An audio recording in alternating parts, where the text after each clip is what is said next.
mwewale kwekuumira ku mukuto gwa Uganda Lifestyle nze Segaba Murishid. Olunaku lw'ejjo ebyabadde mu Parliament nga Zaake akuba Omubaka munne Hon Anthony nno beeyongedde okubeera nga biranda.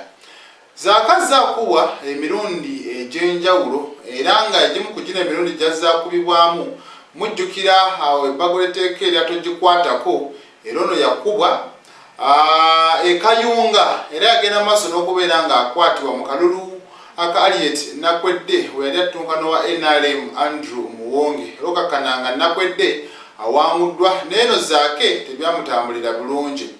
Mu COVID yasobola okubanga ono yeetaba mu kugaba emmere era poliisi nesobola okubeera ng'emuzingako nemugaa nti kyokola kikyamu tuteekeddwa okubeera ng'ogaba obuwunga eri abantu.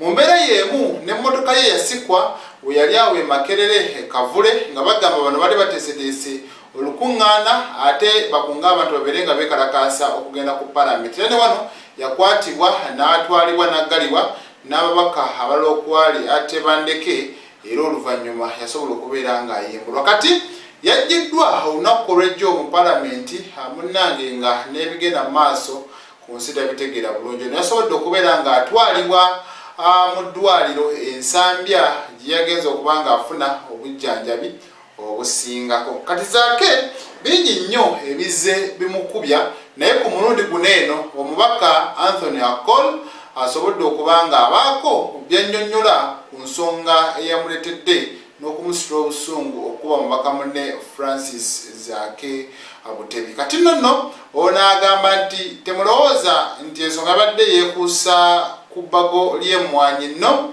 wabula byabadde birala nnyo. Kamukutereyo osobole okubeera nga naawe omwewulirirako. No, I have never regretted when I'm attacked. I will always act. And that's the problem. I'm a very humble man, but never attacked me. And there is nothing to do with coffee. People are misinterpreting what happened. Nothing to do with coffee bill at all. Nothing to do with difference between me and Zaake completely. Up to now, I'm wondering whether the boy has a mental problem. I don't understand. He came with his own anger and attacked me. Up to now, I've never understood. But what made me more annoyed is when he's calling me a stupid. Actually, people have never been stupid. Amuddoboozi eryo nga woliwulidde Omubaka Hon Anthony agamba nti Zaake yeetaaga okubeera nga akeberebwa omutwe.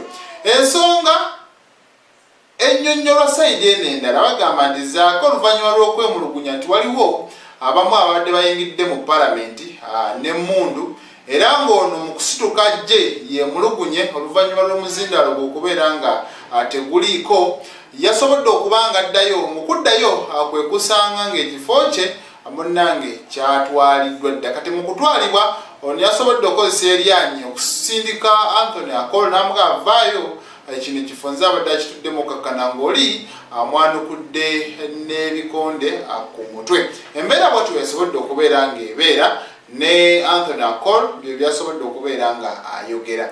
Nze Segaba Murishid.